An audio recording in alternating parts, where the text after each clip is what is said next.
Hello, thanks for joining us on this episode of the Optimizing Human Performance podcast, the show where we talk to world-leading experts about how to unlock the full potential of those who operate in high-stress, high-stakes environments. I'm Jonpaul Nevin. And I'm Martin Jones. Today, we're joined by world record-setting adventurer and extreme location safety expert, Aldo Kane. Volcanoes are pretty tricky to work in because almost everything is in a state of flux, and 8 out of the 10 things that can happen could end up in a fatality. Aldo has completed multiple expeditions and worked in many of the world's most hostile locations. I think a lot of people look at the sort of work that I do and think it's risky and you're thrill-seeking, but for me personally, it's about what are all the things that I can control and mitigate against to make this environment safe. Our conversation covers a lot of ground, from Aldo's strategies for dealing with stress. I talk to myself and I talk out loud. So if I'm shitting myself, I'll be like, Aldo, just calm down. You know how to do this. To how he decompresses when he comes back to normality. I come home and I hoover the house. It sounds really odd, but that allows me to integrate back into the family without coming back and being a dick, because I've definitely done that a lot of times for a lot of years.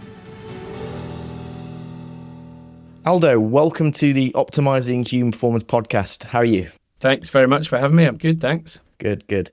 Can we start off by just passing it straight over to you for you to give us an introduction, tell us who you are, what you do, and how it is that you've got to where you are today? So my name is Aldo Kane. I joined the Royal Marines when I was 16 and spent 10 years in the Royal Marines. I was a sniper in reconnaissance troop and recce troop. I left in 2003. I then spent a couple of years doing lots of random jobs, but my passion really was in the outdoors. And I've spent probably the last 15 years working in some of the world's most extreme remote hostile locations, mainly for television and film productions, and mainly in a technical safety advising role. So anything from cave diving to big wall climbing to jungles, desert, Arctic mountains, all the normal fares of expedition work. Awesome. I've read your book and there's... Oh, God. It was good. I highly recommend it. It was good. One of the things that made me laugh in there was you mentioned like your careers advisor at school, and no one ever mentioned this sort of stuff to you, that, you know, no one's said that this is a career you could do. It just made me laugh because my careers advisor was called Bob Dylan. It just made me chuckle thinking back to my own careers advisor. You've lived a life of adventure. It's an amazing career. How did that happen? You know, you kind of just skipped through saying Royal Marines into the ropes work, and then next thing you know, you're in a volcano. Like, was it literally that simple? How does that happen? Definitely not simple. And essentially, when I was a kid, I was in the Scouts and Cadets, and from the age of 12, I knew that I wanted to be a sniper in the Marines, which is a bit odd, but not because of wanting to be behind a rifle shooting, but I loved being in the outdoors. And even at that age, I was fascinated with how can a person move from A to B in a landscape and not be seen? Like, what type of person do you have to become to be able to do that? And I did say to my careers advisor, actually, I want to be a sniper in the Marines. And obviously that got laughed off, and I got sent to Burton's menswear shop to stack clothes for a week. But when I was 16, when I joined up to where I am now, has been a very convoluted route. I would say the majority of what I do now is based on the backbone of what I learned and the type of person I became in the Marines. And everything I've done since then has some link back to that.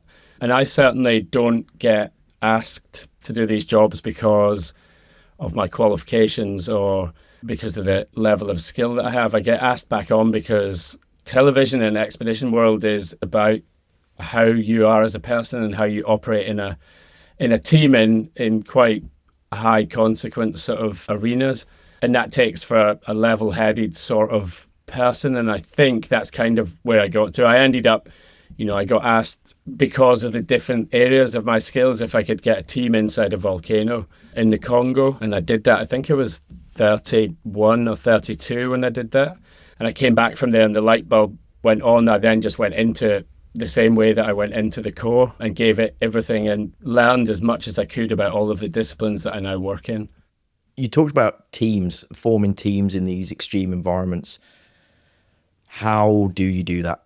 Have you got a process? Are there certain qualities that you feel like are important? I mean, can we pick that apart for a moment? How do you put teams together and operate in teams in these extreme environments? The majority of it that in the field that I work in is people have a specific role. So there's people doing the thing, and then there's people filming it and people making it safe. And my job traditionally over the last 10 years, up until maybe 5 years ago, was behind the camera, was making sure that all worked, from the logistics to the safety to the CASEVAC plan, down to the nuts and bolts of packing bags and looking after people and putting plasters on people, medic type stuff. The Royal Marines and television are opposite ends of a spectrum, but what people don't realise is that they are very similar. You have small, very highly trained teams with one specific goal in mind to film, and people are highly motivated and usually quite highly trained. So you end up with a small pool of people that are specialists at doing that thing, whether it's running backwards down a cliff face with a camera on a big wall to cave diving, for example. But then on top of that, what I would say is character plays a much stronger role in team selection than qualifications, because you get to a certain level, everyone has a degree of professionalism, but when you're in a sticky situation, character becomes like the main thing that you can either work with someone or you can't. So I would say for me, one of the biggest things is character, and that depends on the type of job it is. Like I say, there's a difference between the team you would use for a cave diving film to a big wall to a jungle or a celebrity sort of setup. So Aldo, with that in mind, what's been the most challenging environment you've worked in and why? And I'm going to look at it from two angles. One, the environmental conditions. And then two, what's been the most challenging in regards to the team dynamics? When's it sort of went Pete Tong and it sort of caused you a few wee issues along the way? I would say for me personally, volcanoes are pretty tricky to work in. I've been in two that were erupting while I was in there, and there's a level of fear that I have, that I feel very acutely when I'm working in there, because it's completely unknown. Almost everything is in a state of flux, and I would say like 8 out of the 10 things that can happen could end up in a fatality. So that environment is tricky, uncontrollable, volatile, and quite difficult to manage with, for example, toxic gas, lava bombs, rock falls, lahars, slides. So that's tricky. That sounds like a bit of an understatement. It's tricky. I was in a volcano once that erupted, and the volcanologist, the scientists, and almost everyone else that was in there had to leave immediately. And I had tons of gear still down there, and I would say it was quite scary. The biggest issues that I find in the jobs that I do really is probably ego. A lot of the times, I personally think I don't have one, and I would always bow down to whoever has the most experience and the most knowledge. Even though I'm running the expedition, I'm running the safety. If someone is there that's done something before, they have a better idea, then I'll take that on board. The main problems that I come into is if you have somebody that has an ego or something to prove. And like in a volcano, obviously, an ego will, without doubt, get you killed. It seems to me that you've been everywhere and done everything. Like I've seen you on TV and reading your book. Is there anywhere on the planet that you kind of haven't been to or done some kind of expedition, or what's left? I haven't been to Antarctica, which I'd love to go to, but the first 10 years of me doing stuff, maybe it was like, this is amazing and I might be the first person to see this, and it's all about me. And the last probably 10 years has been much more about what am I learning from it. It's probably just an age thing. I'm 47 now, so maybe have a bit more wisdom or trying to gain the wisdom. So I kind of always now, when I go to a place, even though someone might have been there, like I did Everest 2 years ago, and that was like a childhood dream, and I know hundreds, thousands of people have done it, but that still remained very, very special for me. And for sure, over the last 10 years, I've been very careful to selectively remember and make meaning from a situation or a place that I'm in that's specific to me. And if NASA came knocking, would you go into space? I would love to go to space, but I think if any of these organizations came knocking for me, then we're in trouble. So Aldo, obviously you're well travelled, mate, and obviously you've bounced about a bit. I mean, some of these expeds obviously quite varied environmental conditions and obviously quite physically challenging. So in that regard, how do you tend to prepare physically for these challenges, especially when you consider that you've got loads of other training commitments and professional commitments? How do you balance everything out? I've always kept a very good baseline of physical fitness. I'm never an elite athlete, and I'm never on the peak of being very fit. But for me, I need to be able to get injured and then still do a job. I need to be physically robust.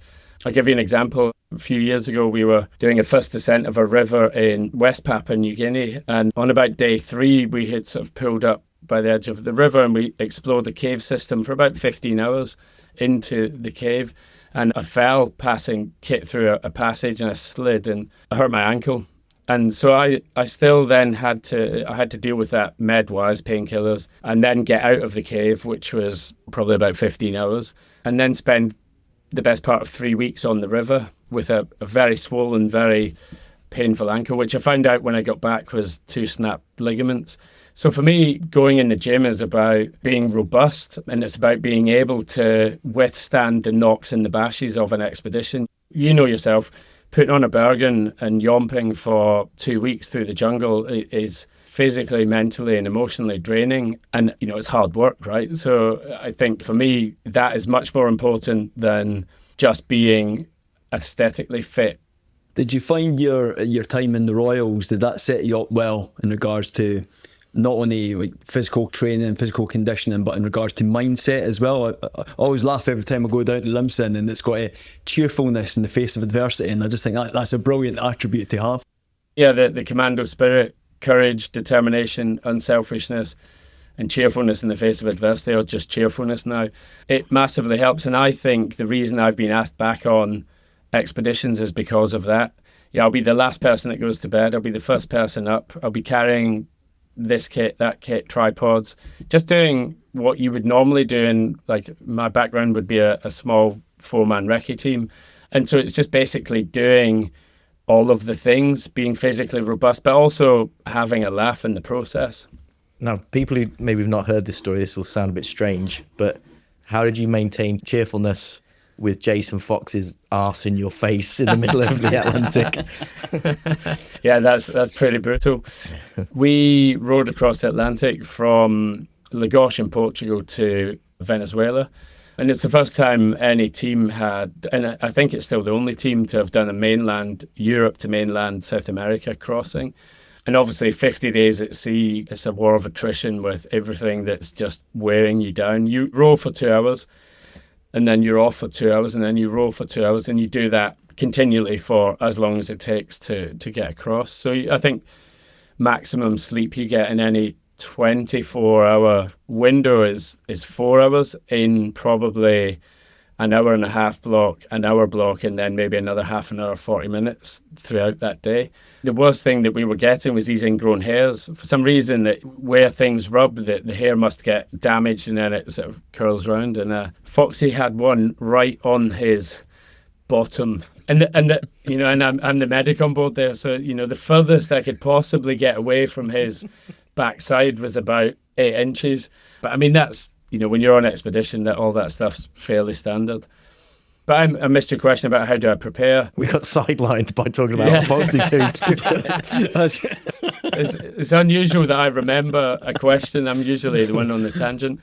But I tend to prepare physically. I also get my head around like the geopolitical situation in the country so that I understand what's going on there, environmentally and also with politics, like is there an election coming up? So I get my head around that. And then I get my head round and into the different aspects. So up until very recently, I would have been all across the risk assessment process. And that, to a lot of people, switches people off because it's like another risk assessment. But when you do a proper risk assessment for going inside a volcano, you almost know every eventuality that could happen. And you have a plan for it and you can mitigate. So no one wants to die on an expedition, and if it did, it would have catastrophic implications for the world of TV expeditions, without a doubt. So you have this world of perceived risk, perceived danger, and then you mitigate as much of that as you can. So ultimately, you make it as safe as you possibly can before you then do it. And if something is too risky, then you change it and you don't do it. So that's pre. And then I guess more recently, I've been spending time in what happens on expedition and what happens after it. And the reason I started doing that is because about 6 or 7 years ago, I was doing back-to-back world-first expeditions, and I was getting slightly wrung out by it, slightly blasé, probably complacent, not being present when I was doing the amazing thing. And then when I was coming back, I was bouncing on to the very next job and not closing any of the doors. And I got to a point where I was just a bit frazzled by it all and a bit burnt out. And, I hadn't really paid any attention to what I was doing in the moment. So now I make a point on the job of being present in the moment of whatever I'm doing. And then when I come back from it, I actually have it's almost like a shutdown routine, but I now have a routine on the way back from a trip where you come out of a remote place, and it's usually a slow process over 2 or 3 days. There's like a boat ride, and then there's like an overnight somewhere where there might be electricity, there might not. And then it's into a bigger place, and then it's maybe a small flight to somewhere else. And so you have this like 2 or 3 day where you come out. And I used to just be like sleep, music on, go. Now I have a process. I go through all of the pictures on my phone, and I sort of relive them and bank them in my head and make some sort of meaning about what that meant to me. And actually, I've only started doing it really in the last 4 years properly, because I became a dad for the first time. And so I was coming home, and then I had to be not in work mode. Like coming home and speaking to your wife, the way you do on expeditions doesn't go down well. So I had to have this sort of like self-imposed deconfliction. And actually it really helped, massively helped. That's great. Can we talk a little bit about work-life balance? And obviously you're away a lot. You're away for a long time, and your wife's in television as well, as I understand. Yep. Doing a similar sort of thing. How do you balance that? Have you got any words of wisdom for people who've got similar lives where they spend a lot of time away from home and then very brief periods with family, and then they're away again? How do you balance it? Yeah. Well, the first thing is making sure that I switch off after the expedition. Like I have that shutdown routine, or whatever you want to call it. Beforehand, we all know that before you go away on a trip or a deployment, that last week can be really tricky at home. Emotions are high, tensions are high. You have these bickering arguments, and it's all just stress and tension up until the point when you go. And then there's, from my wife's point of view, a release, because she can do what she wants to do in the house and have peace. And then for me, I'm game face, I'm into the job. But the balance for me, what I've noticed I've been doing it quite a lot of years now, is trying to do exactly that, is to have balance. And when I'm at home, I'm at home. And when I'm away, I'm away. It's made much easier now with Starlink and other tech. I can be in the jungle in the middle of Papua New Guinea, and I can FaceTime my lads now. So that makes it easier. And then really it's about for me, it's about open comms and being clear with why I'm doing it. I really struggled when I was offshore because the job for me wasn't motivating.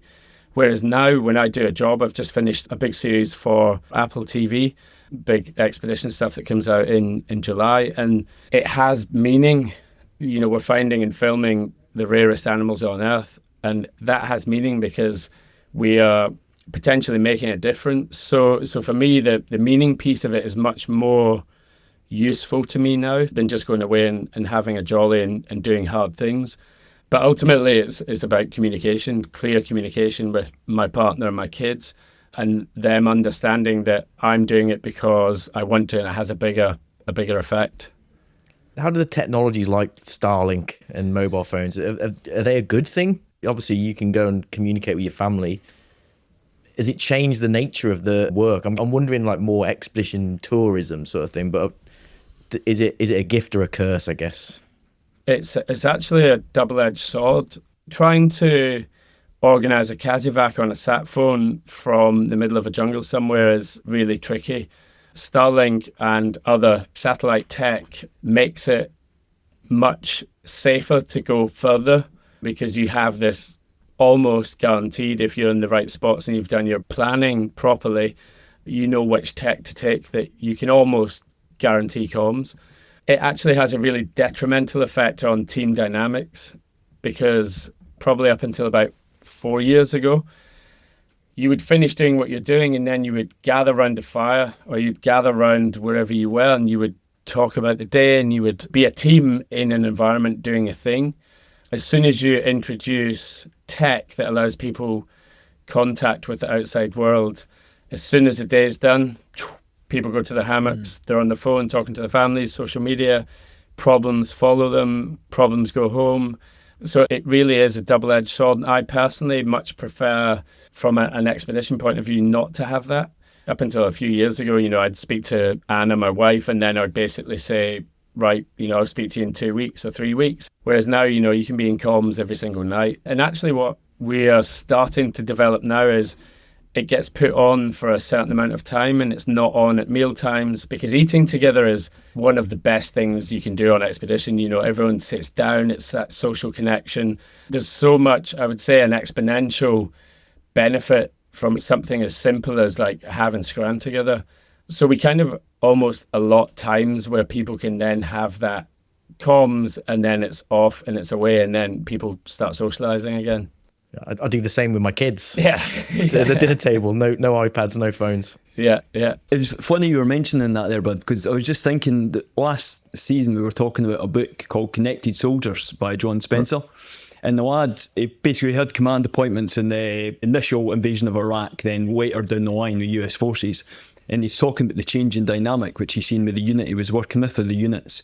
So initially, they had no comms. It was hard routine. Right? They were in the ULA, shall we say, for a couple of weeks before they had anything. Then next time, they were in a fob. Everyone had comms, had the internet, all the rest of it. They go out on patrol, come back in, bomb burst back to their pits, and they're all on the internet. But then what he was finding, all the dramas weren't dramas from what was happening in the theatre. It was dramas back home. But what he was finding then, there's a detrimental impact upon cohesion of the unit.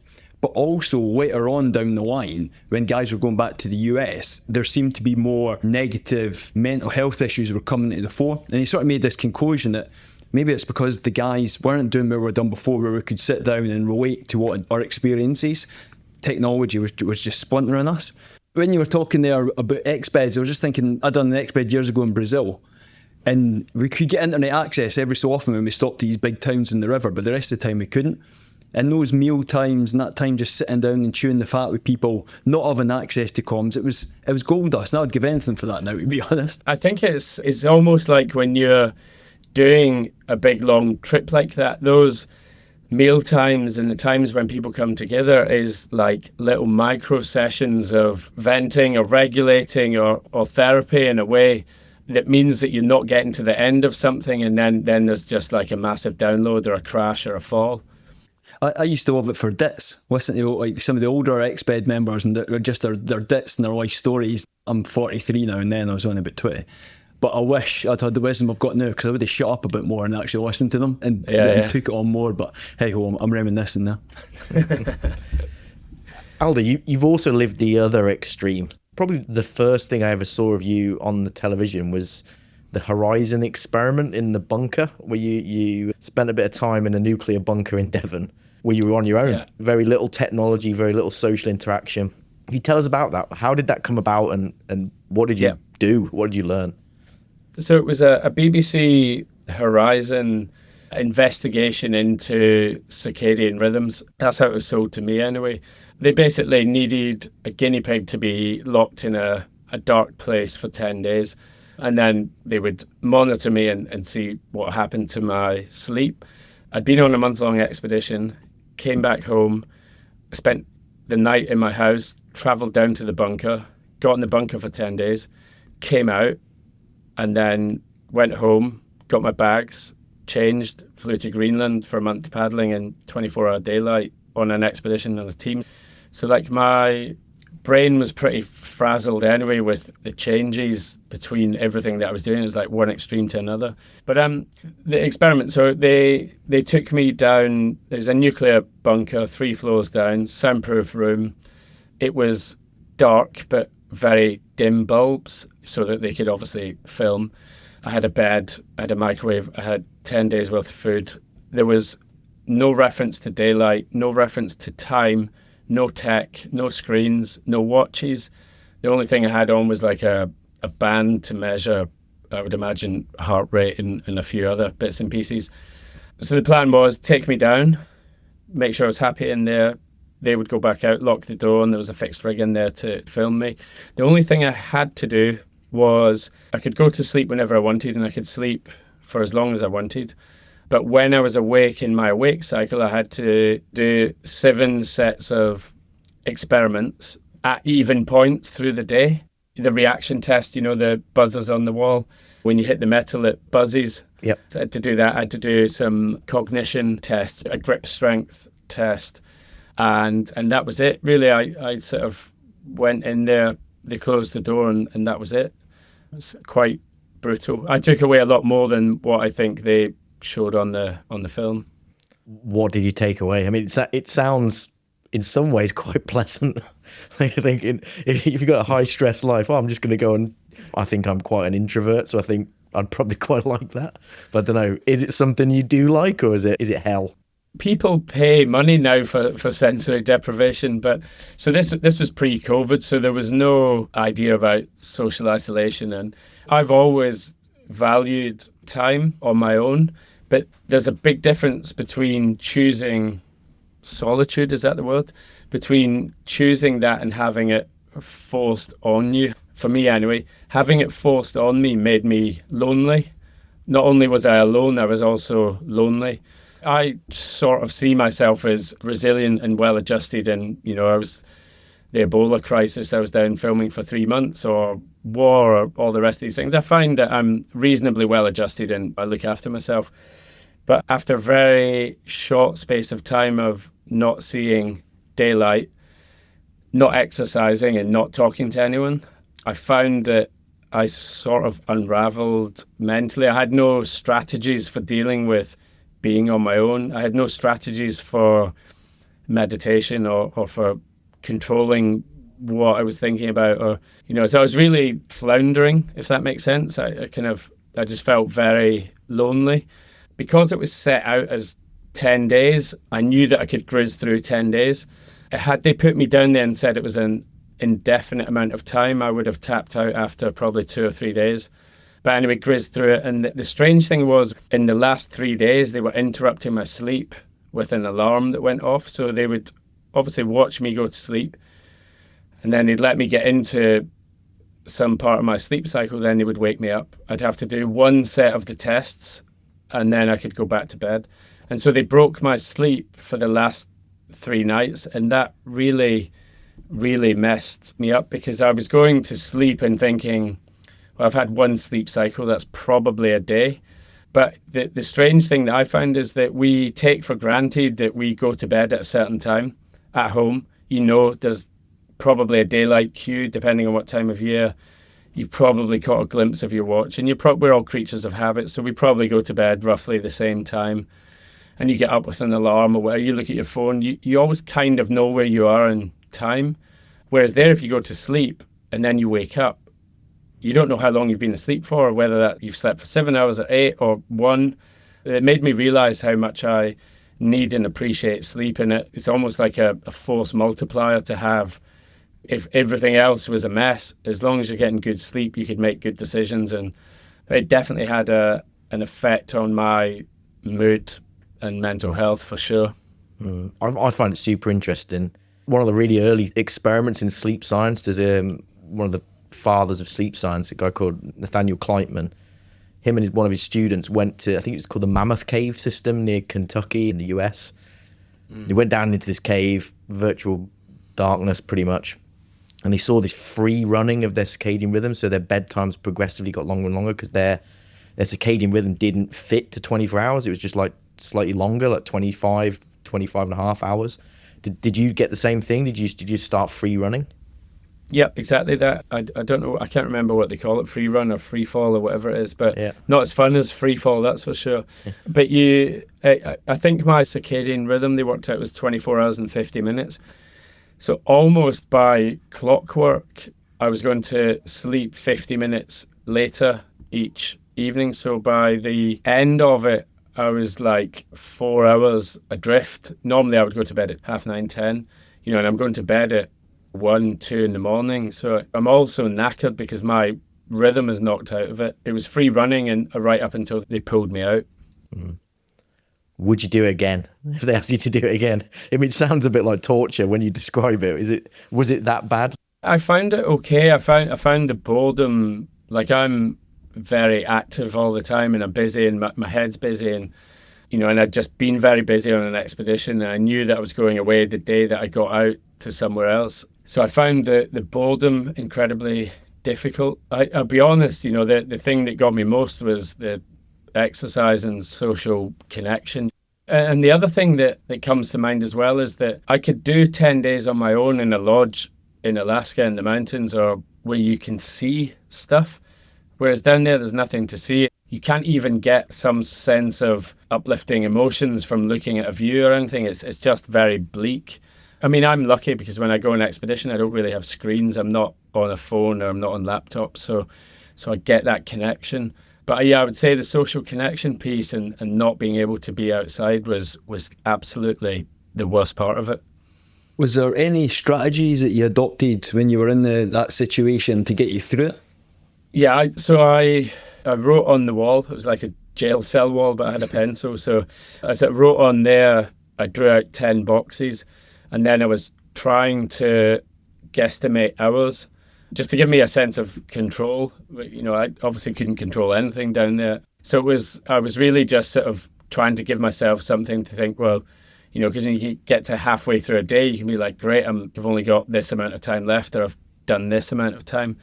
But that all dropped off. My motivation took an absolute tanking after about 4 days. I was doing press ups and trying to do some exercises, and after about 4 days, I wasn't even getting off the bed. And you can see how easily it would be to unravel if, for whatever reason, you get socially isolated for illness or injury or whatever, and you can't exercise, and you can see how quickly that would take a hit on all of your mood, all of your well-being, I guess. There's an area of research at the moment which is trying to understand the limits of human capability. So if we're going to send someone to Mars, how do you do that? Not only the technology to get there, but what happens to people when they're in these enclosed environments? And we're using these analogs on Earth, like the cave systems, like these bunkers, or I think there's a caravan somewhere in Siberia where there's a couple of people still in there right now. It sounds brutal when you start thinking about what you need to do. I mean, your description of it makes it sound pretty horrible. I'm not sure the Devon Tourist Board are going to be advertising this particular bunker anytime soon.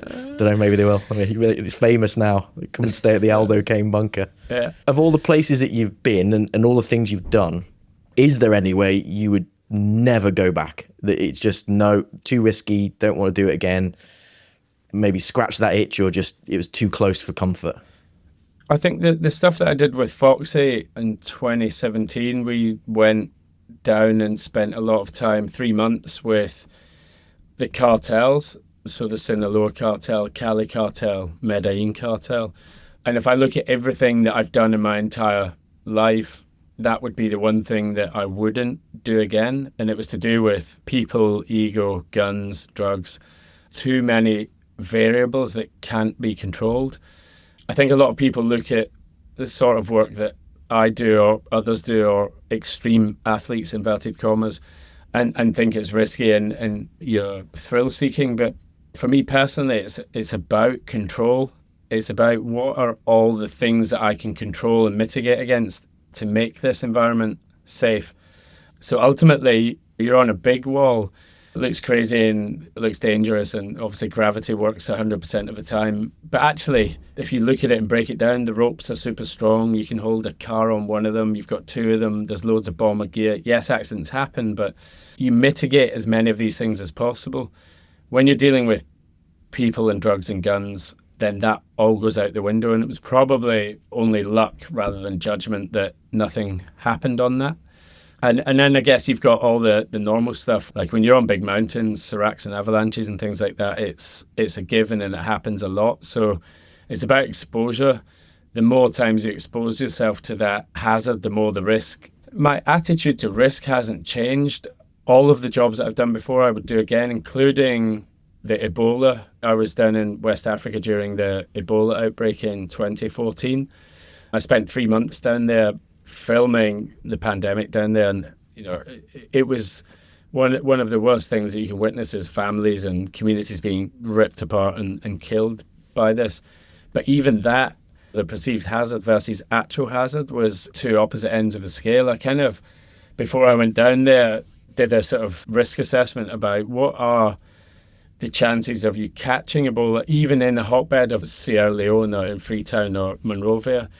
And if you do all the protocols right, it's unlikely that you'll get it. But the news would have you believe that if you were even in the same village as someone with Ebola, that you would get it. So there's a lot of, it's probably a good lesson in where you get your information from and actually making a sane judgment based on facts. Like decision making for me is based initially intuitively, and then I get facts and I analyze them, and then I make my decision based on that. So Aldo, going to take the pendulum totally to the other side. What's the most inspirational place that you've been to? What's the place that's properly fed your soul and you've thought, right, this is what it's all about, I'm in Cloud 9 now? It was actually on TV last week on BBC Two. There's an expedition series that I did with Steve Backshaw. We did about 15 expeditions together.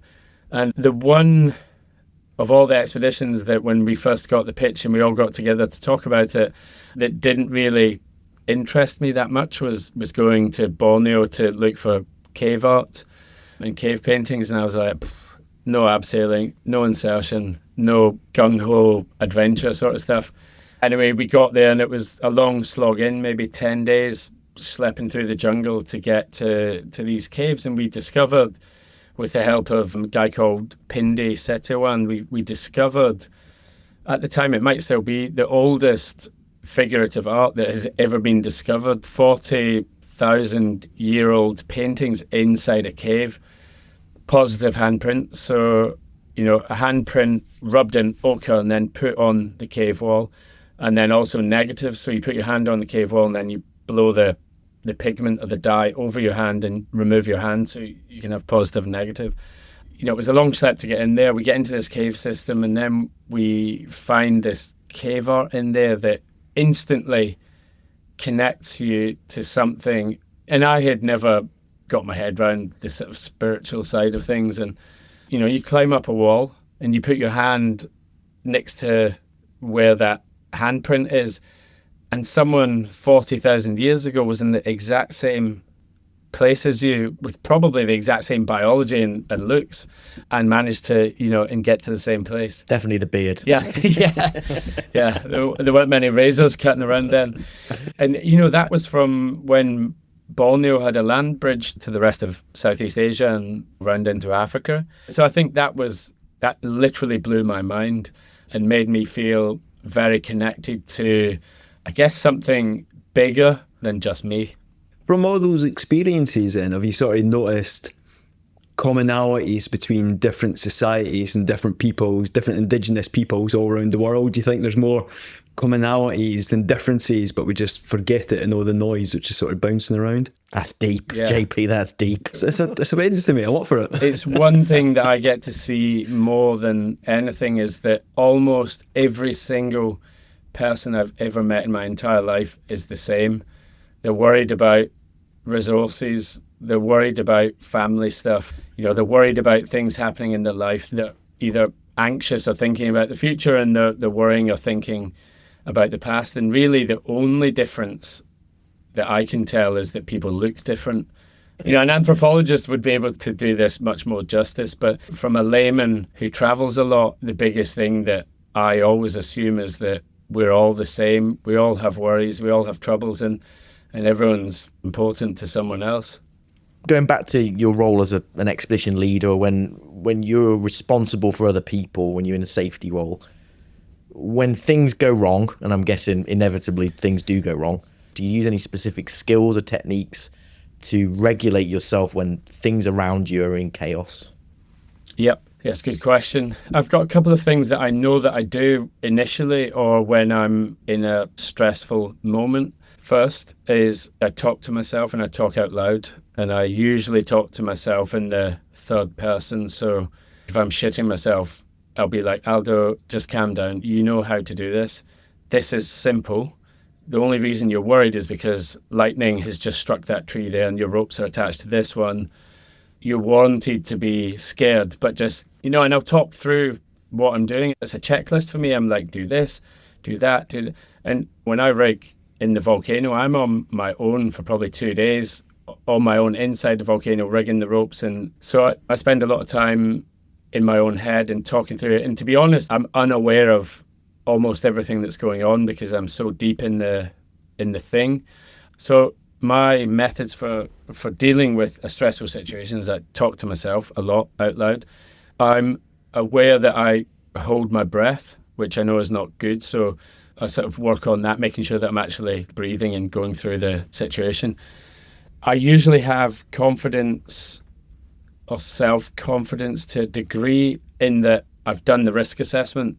I know all of this stuff and I know what I'm supposed to do and I've mitigated almost everything. So there's only a few things that can happen. Rockfall, ice falling, that sort of thing. And ultimately when the shit hits the fan, the first thing you've got to do is not get killed, like by luck or whatever it is. You need to be in a situation where you're lucky and didn't have the thing happen to you. And then the second thing is be able to objectively look at it and, make sure that you're safe and then start coming up with a plan. I find that I kind of just roll into autopilot. You've done a lot of the training and you've done a lot of the going through what could happen, what might happen.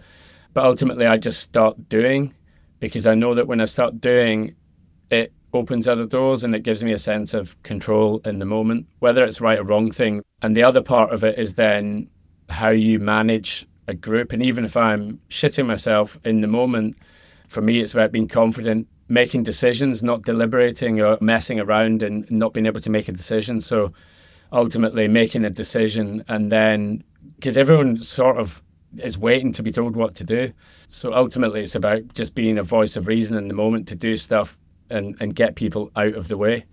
It's interesting that how you describe that, because what you've just described is what I teach people a lot of the time. So that this idea of third-person self-talk, using what we call instructional self-talk, is a really common technique that I often teach to athletes or people working in high-stress environments. Did someone teach it to you, or was it just something you've stumbled across that works for you? So I noticed two things. First time I noticed it was on El Capitan, probably about 13 years ago, is that I was like doing this thing where I was like a weird click. It's just my tongue off the roof of my mouth. And I was like, why am I doing this? And it was just I was scared. So I found the way to overcome that was to actually remove myself from it. I don't know if you're speaking to people that have, like in the military, been in a situation where they almost feel like they're removed from it. That's precisely why we teach it that way. It's creating what we call a cognitive distance. Yeah, right, okay. It's exactly, that's it. You're almost trying to remove yourself from the immediacy of the situation, giving yourself a bit of distance to sort of slow down, see it from a different perspective. Yeah. Down-regulate by looking at the problem in a slightly different way. Yeah, and it's something that I do all the time. Like when I'm rigging, I'll just speak out loud. Like you say, instruction, it'll be like, I've got this set up, I've got that. If that goes wrong, this is this, this is this. But there's definitely two different parts to it. When I get scared in the moment because things have gone to a ball of chalk, then usually I'll be giving myself like a pep talk or instructions or like, you've been here before, chill out, just breathe, stop flapping. Do you call yourself names? Have you got a little degrading nickname? There's enough people with degrading nicknames for me that I don't need to add to the noise.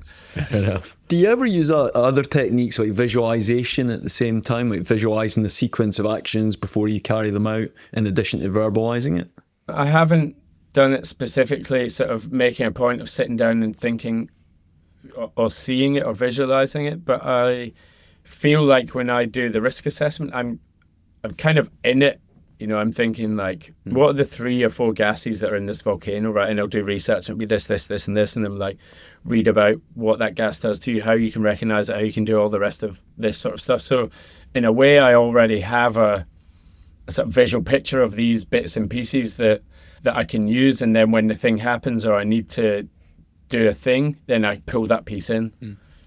When you're going through the various tasks which you might do you ever find yourself getting into like a flow state where like you sort of always awareness of time and everything's just rolling and you're just firing off on all cylinders? Yeah, it happens quite a lot. I've got an example sort of counter to that about when I haven't been. It was very recently, actually.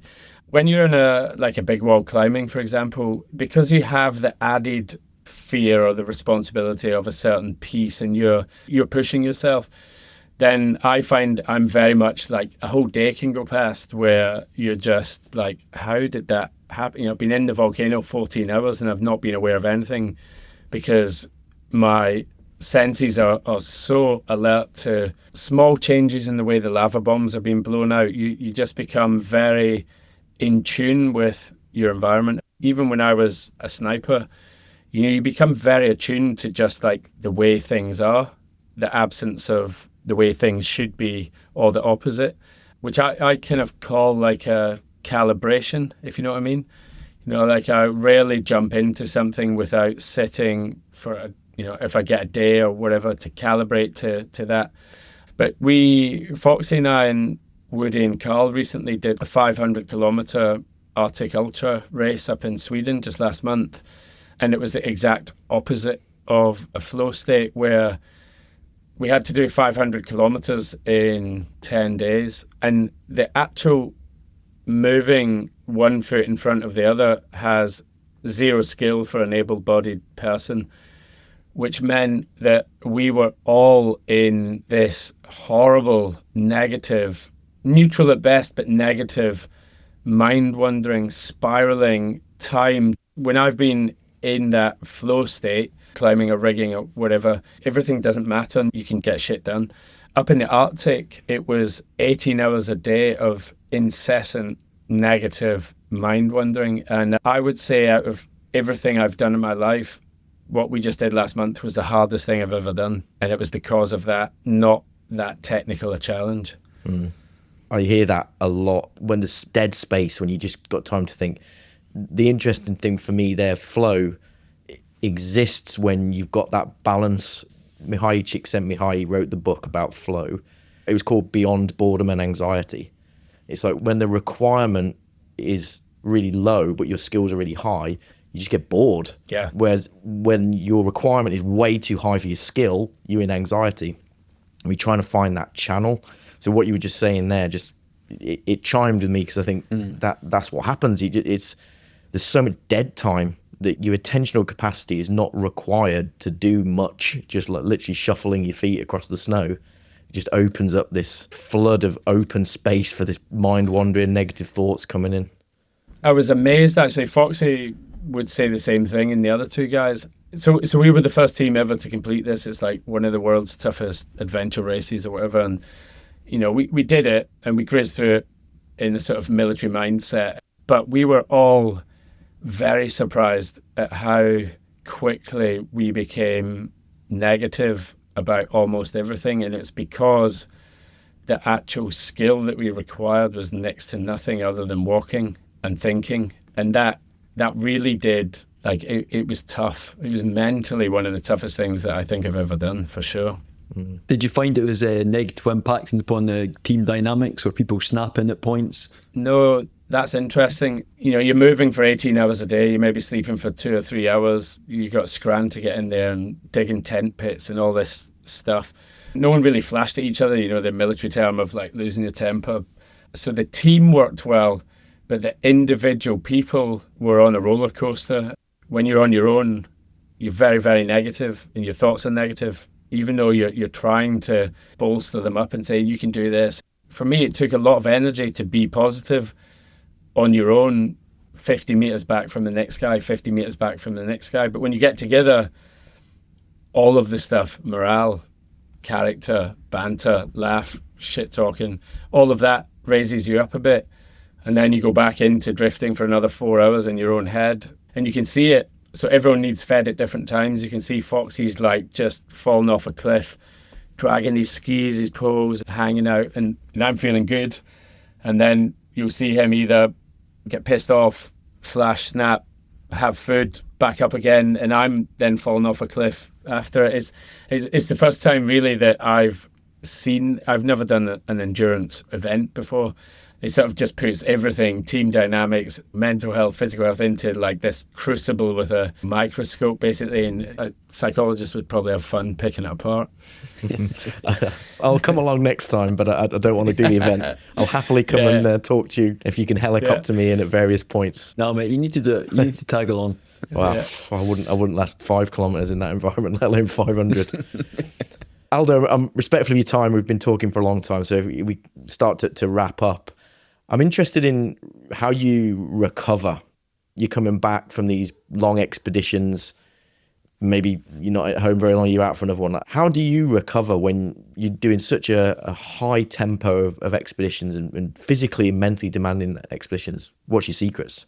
Well, I didn't used to. That's the first thing. And like I said, I was doing a 3-week jungle exped, coming home for 2 days, going to the Arctic for 2 months, coming back, having like a week at home, and bouncing into the bunker for 10 days, going to somewhere else. So I wasn't recovering, and I wasn't ever enjoying the thing that I was doing, because when I was on the thing, I was thinking about the job in December. And when I'm in December, I'm thinking about the next job. And it just got all quite a bit too much, frazzled, burnt out, not really enjoying it. So I started to actually like try and make a point of starting expeditions when you start on it. And then the recovery period for me now starts when I start to come out. So like I say, I go through all the pictures and videos and try and make some sort of meaning of that and park it in my brain, because that's the other thing. I was forgetting all these amazing things. So like probably for the last 12 years, I've kept a dictaphone on every single trip that I've been on, and every night I download 2 minutes, 3 minutes. We did this, we're with these people, that was mega, that was shit. And so I listen to all that, and I look at all my stuff on the way out. And then when I get home, I'm basically having to switch into dad mode. It's tricky. There's probably 3 or 4 days of readjusting to normal family life, which it sounds silly, but you come home and my wife's had the 2 kids on their own. She's been managing everything herself. I couldn't do it.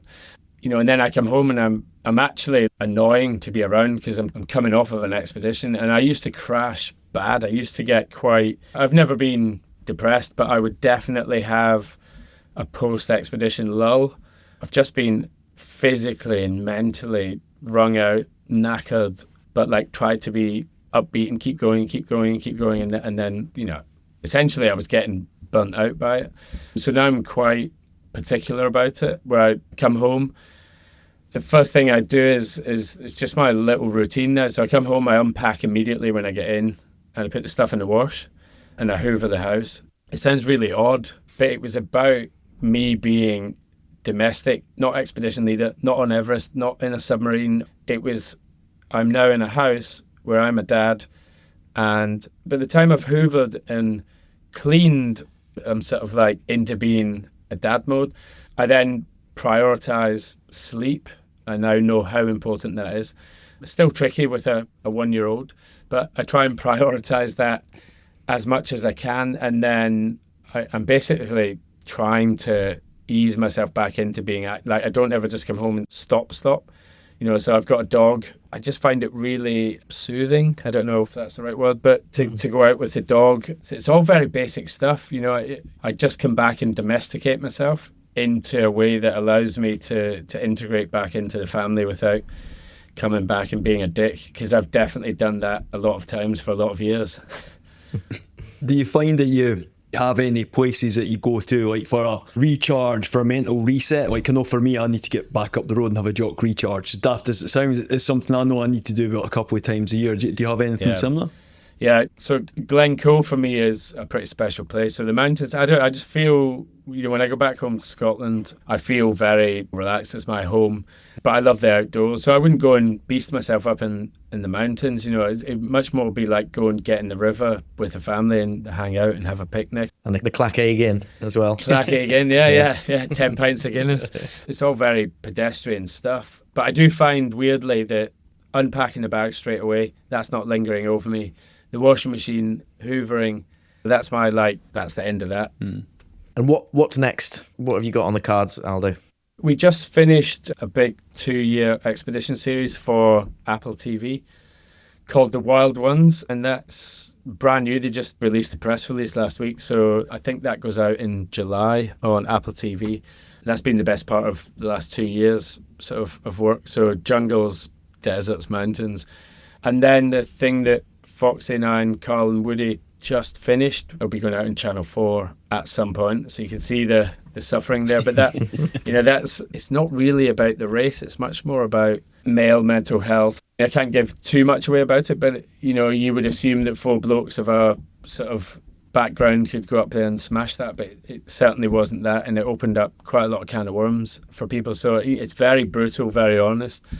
So I think that'll be coming out on TV some point this year. And actually, I've got quite a big bit of time at home now. It's unusual for me to be at home this long, but I'm loving it. Apart from the fact I came home from the Arctic and put my back out deadlifting. So there's a lesson there. Don't deadlift. Need to work on that technique. I know, yeah. I don't know why I even did it, because I was obviously stressed from being up there, no sleep, and I'm like, I'll get back in the gym and start lifting, and I've bulged a disc in L4, L5, so I'm a man down at the minute. Nasty. Aldo, that's been awesome. I've got a lot from today's conversation, so really appreciate your time. If people want to learn about you, what you're up to, what's the best way of people finding out more? Probably just on all the socials at Aldo Kane. And if you're really bored, you can read my book, Lessons from the Edge. Well, like Lessons from the Hedge, it should have been. It was good. I must admit, I listened to it. I didn't read it. I listened to it in the car. Even worse, you had to listen to me reading it. It was good. I do recommend it. It was a very entertaining book. Thank you very much, guys, for having me on. I hope people get something out of it. I'm sure they will. It's been mega, mate. Thank you. What we'll do, just to wrap up, final question. Yep. You've heard some of our episodes before. We like to hand it over to you to wrap the episode up. So this is your opportunity to provide a little pearl of wisdom. Maybe it's something that you've not talked about yet. Up to you. How do you want to close the episode off? Shit, no pressure. I get asked a lot by a lot of people how they can live more adventurously, and it seems like it can be quite elitist and quite far out there. I've been lucky enough to spend my life in the outdoors and getting outside, but my big urge would be for people to get outside and just take that first step, whatever that is, whatever level you're at, is just get on with it and get outside, and you will feel so much better for it, mentally, physically, and emotionally. Get outside. That's a great way to sign off. Get outside. Yeah. Love it. Sweet. Aldo, thank you very much. Thank you, guys. Cheers. Cheers, bud. Thank you. That's it for this week's episode of the Optimizing Human Performance podcast. Thanks for tuning in, and if you found this valuable, take a moment to rate and review the podcast. If you know someone who'd benefit from today's conversation, then please share this with them. We're always keen to hear your thoughts. If you have feedback, guest suggestions, or topics that you'd love us to cover, then email us at info@ophp.co.uk or connect with us on LinkedIn. Until next time, keep striving, keep improving, and keep optimizing your performance.